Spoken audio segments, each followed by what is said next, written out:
Hi. Oh, do you want to rotate it? I don't know. 1 second. We're having a little technical difficulty. Hold on. 1 second. Why? Here, I'll bring yours up. I'll start. Yes. Welcome to... I'm drinking by myself. Here, go like this. Friday with Friends. And we have Tricia here. She is here talking about all things organizing. Yes. Do you want to just share it later? Yep. Okay. Too much going on. Too much going on. But we are here to talk about all things organizing. So, Tricia, tell us a little bit about what you do, what your business is, so all of our friends watching know what's going on. Yep, so I started my business actually October of last year, so I've been in business a whole year now, but I help people clear clutter and set up organizing solutions at home and at work, so I do help small businesses, people within their offices and paper clutter, things like that, but it's a lot of homes, basements, kids' spaces, closets, anything where it's just like havoc is there. Yes, havoc's there, exactly. So kind of just helping people find their floor and like clear off countertops and kind of set them up and hit the reset button in there. Well, it's funny because even just like having you scheduled to come on with us, I was like, okay, I gotta clean my closet. Yeah. Like I gotta get organized because not that we're at my house, but I gotta make sure. So it's a good little reminder. So welcome to Friday with Friends. As you know, Fridays with Friends is our opportunity to really educate our clients, all of our Facebook followers, really just on quick tips and what's going on in the market. So if you, any of your friends, family, have any friends that need anything real estate related, we want to be your go-to team. So just a few reminders. When you jump on, definitely say hello. We would love to see that. If you have any comments or suggestions, or if you're going through something organizing related, definitely comment below. And if you're watching later, #replay. And Tricia is tagged in this, as well as we'll make sure that we tag your business at the bottom. Yeah. So if you guys have any questions, she always posts lots of little tips and stuff like that. Yes. So that would be fun. Yeah. All right, cool. So let's kind of get into it. So what we're going to talk about today is the top 4. I'm always on that side, so I'm like, top 4, over here. Top 4 for buyers and sellers, tips for organizing. So if you're buying your house, some tips, which I didn't even know there were tips to organizing when you buy, but there is. So stay tuned for that, and 4 tips for our sellers. Yep. So I'll jump into the sellers. Let's start it. So 4 tips that I've come up with for some sellers. I actually was, as you know, I think we've discussed, I was in real estate briefly before I started my business. Yes. So I kind of went back in the archives and used that knowledge of what things that came across my mind and things that my boss taught me, things like that, on tips that would be good for sellers in this situation. So for sellers, my number 1 Start tip. with number 1. Yes, number 1. Number 1 tip is to declutter before your listing photos are taken. Something that I'm sure you know as a listing agent, the worst thing is walking into your photo shoot for your listing and there's a whole bunch of clutter everywhere and the counters are piled with things. Yes. And, that's the potential buyer's first impression of your house is, what does it look like? Is it cluttered? Because having things cluttered and looking at the pictures on the internet is going to make them feel like this house is too small, there's not enough room, I don't even want to see it. So we find that so much, especially with dog toys or books or things like that are just out and about. It shows buyers like, oh, there's not a place for that. Right. Where do I put my kids' toys? Where do I put all these things? So I feel like when everything has a place, buyers can kind of see like, okay, I could live here. And most of the time sometimes they might want to downsize, but a lot of people want to upsize and they want to know they have that storage. Exactly. And if things are just out and about, they might not think that. Yeah, and that's, like I said, the very first look at everybody's having at your house is those pictures. So making sure that things are cleared off and the clutter is gone prior to that, is definitely a good number 1 tip. For sure. And if you're any of our clients, you know that we are crazy about our photos. They're so important. So we make sure that we, get that all looking nice for sure. Yes. Exactly. Awesome. Yeah. All right, cool. So number 2 is keep counters and flat surfaces clear, which I totally agree with. Yep. So that's just another thing where it's like that visual clutter comes into play. Things are piled up and you can't find an empty space. That's again going to contribute to the feeling of there's not enough room and these people can't live here. So why would I be able to have this kind of space? So making sure that the only thing on your surfaces and countertops are something decorative that adds to the coziness or the feeling of the home, but also things that are contributing to the overall function of, I'm talking about countertops and kitchens mostly. Kitchens are important to people and they want to make sure that they can live and entertain and move about their kitchen functionally. So that's huge. Making sure that those spaces are cleared off and clean are a good idea. For sure. What I find too is a lot of buyers, when they come in and they look at a kitchen, it could have like beautiful counters or an awesome backsplash, but they see like the spatulas or they see the coffee maker, they see the cutting boards, when we want them to focus on the actual house and what they're buying, not distracted by other items. So I think that's huge. We also see that for like TV shelves, like there's a bunch of DVDs or things like that. So decluttering the flat is huge. And as you said, just putting maybe like decorative pieces, like a flower or like a bowl of fruit or something like that. Yeah, it doesn't have to be perfect or like a model home, but kind of go for that feel as though nobody lives here, kind of. It doesn't have to be perfect, but shooting for that a little bit. Yep, act like no one lives there. Yeah. Stage your house and then live in a hotel for a few days. No, we want to make it as easy as possible for sure, but that's a great point, those flat surfaces. Okay.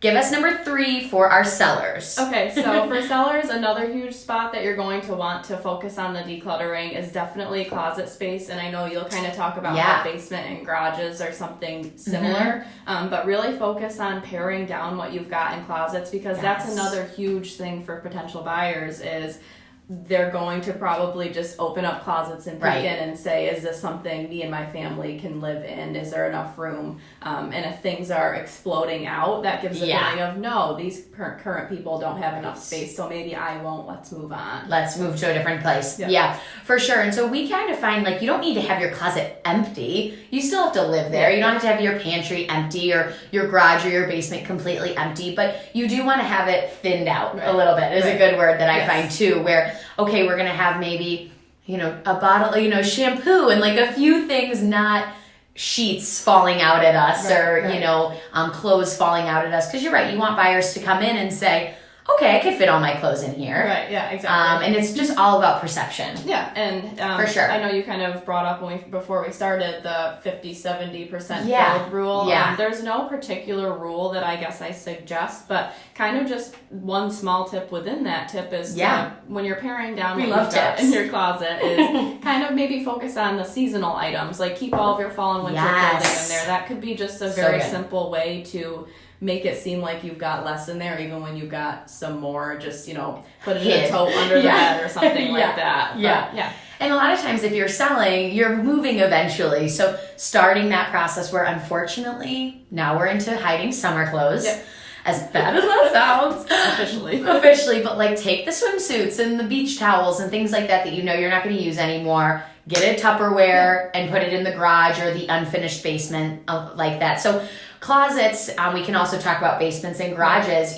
We as a team, we typically don't photograph unless there's a feature that we really want to show off. So using that space to kind of put the extra clutter so we can leave the house nice and empty. Right, yep. But again, we don't want it exploding, but we can definitely utilize those spaces. Yeah. Exactly. Awesome. Okay, perfect. So number 3 is take a look at your closet space. And then number 4, you talk about, oh my gosh, see, I'm wrong again. I was over here. Number 4, so Tricia, talk about this one because I know this was such a good idea. I was like, this is genius. So this one is really coming down to my prior real estate knowledge. But, so a lot of times, especially if it's like a busy season in the real estate world, there's going to be a lot of people in and out of your house throughout the day. And the typical, maybe not typical person, but is gone 9 to 5 or something. Right. So you don't necessarily have the time to go home and tidy up before a showing at 7 p.m. Somebody might be getting in at 11 a.m., noon, things like that. So coming up with a quick pickup list is what I called it.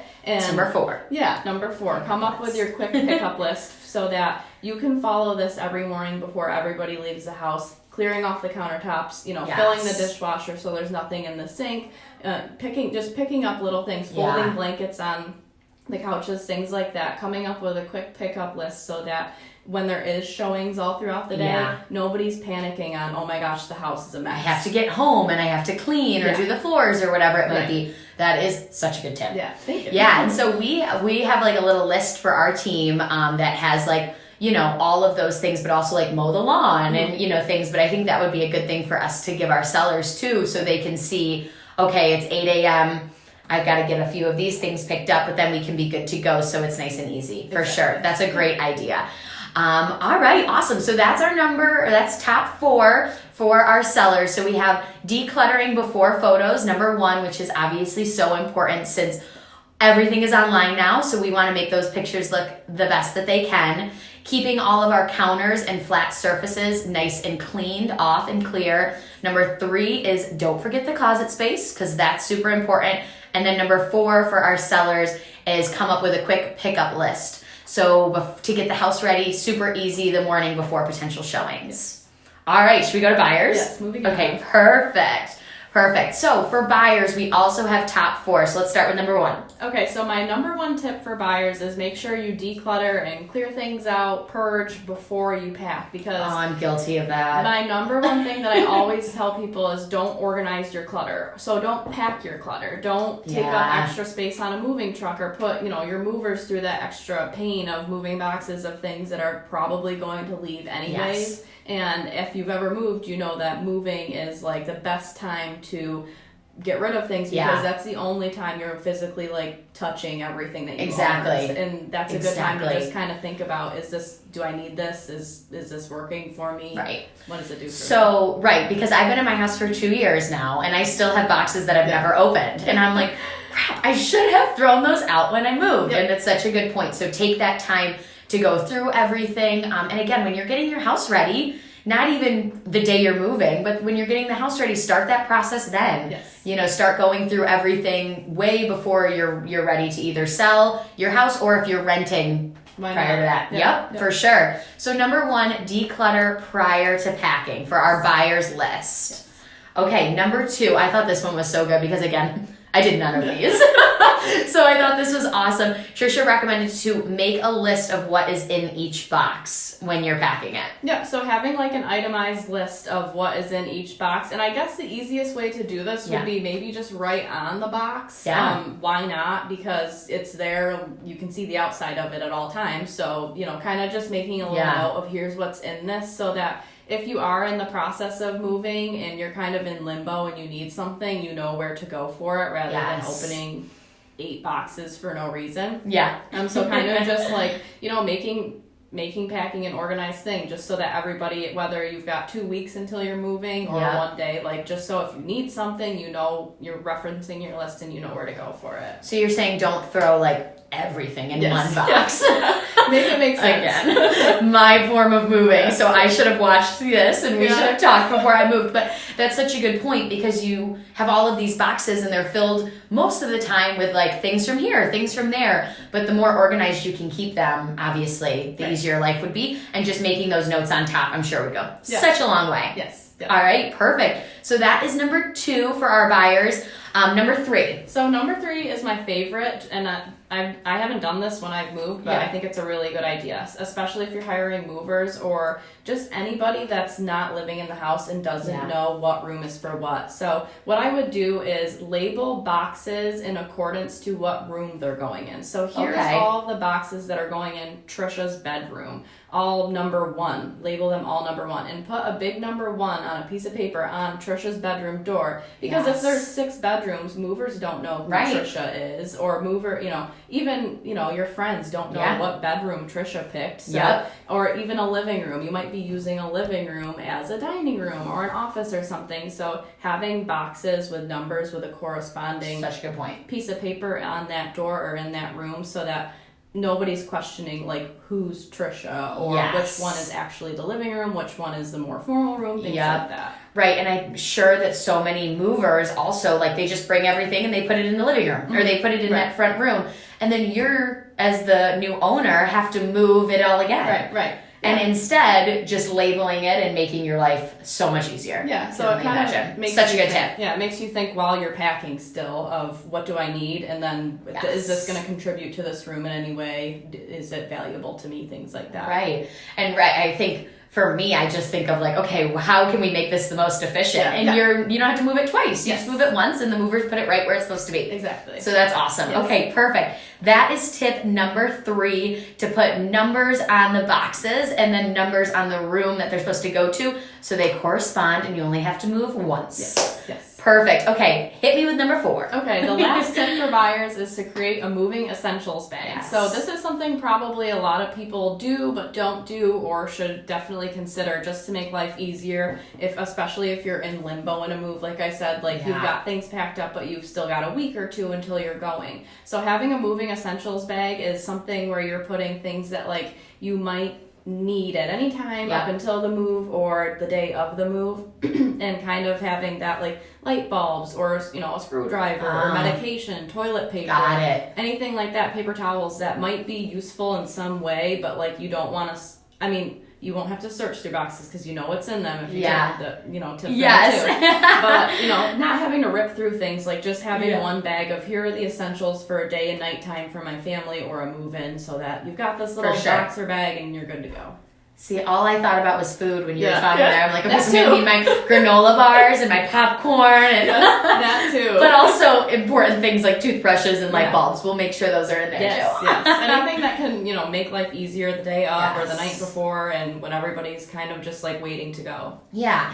And I think, the key to all of these is just planning a little bit more ahead of time so it makes your life so much easier throughout the process. Yeah, and that's what being organized is about. It's not about being perfect, it's about being prepared for things, and moving is stressful no matter how organized you are, so why not take a couple extra steps, 30 extra seconds in each process, for sure, and add something onto it. Yeah, I love that. So you might not there are 4 tips for moving as a buyer, so purchasing a new house, on how to stay organized. So number 1, as for our buyer list, is declutter prior to packing. We don't need to bring stuff that we don't want into our new house and worry about transferring it and packing it and moving it. Number 2 is make a list of what is in each box, so you're ultra organized. Number 3, post box numbers, so have numbers on each box with the corresponding room to make it really easy for the movers, or of course your friends and family that you're moving. Make it nice and easy on you, your friends, your family, your movers. And then last but not least, have that moving essentials bag as number 4. So if anything is needed, your essentials for the night before the move or whatever, you have everything in one spot. Perfect. Yes. Awesome. Well, I think that is a great list. So thank you guys so much for tuning into, all right, ready? Friday with Friends. Yes, great addition.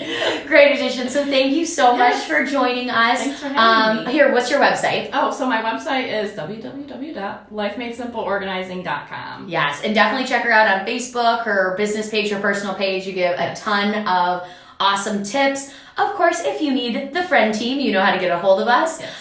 Definitely comment below with any questions that you have. You can find us at friendonyourside.com or, of course, Facebook, Instagram, all the socials. Yep. So we hope to see you guys soon, and thanks so much for tuning in. Bye-bye.